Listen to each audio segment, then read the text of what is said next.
হুমায়ুন আহমেদ, ওনাকে জানাই ধন্যবাদ। এবং যারা বিভিন্ন জায়গা থেকে বিভিন্ন ইউনিয়ন থেকে আসছেন, অনেকেই পরিচিত, আবার অনেকেই পরিচিত নয়, দয়া করে যে যার অবস্থান থেকে আমাদেরকে সহযোগিতা করবেন।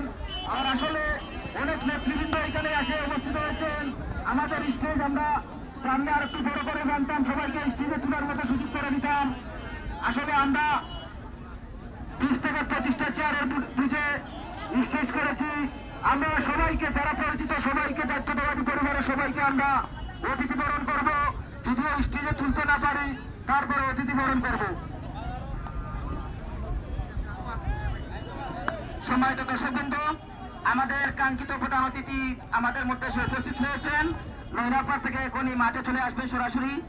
দর্শকবৃন্দদের অনুরোধ জানাবো, মাঠের ভিতরে কেউ ঘোরাফেরা করবেন না। মাঠের ভিতরে কেউ ঘোরাফেরা করবেন না। রেঞ্জের বাইরে দৃষ্টি আকর্ষণ করছি, তোমরা দায়িত্ব পালন করো। মাঠের ভিতর থেকে খেলোয়াড় এবং পরিচালক ব্যতীত বাকি সবাইকে বের করে দিতে হবে, সবাই দর্শক সারিতে বসে।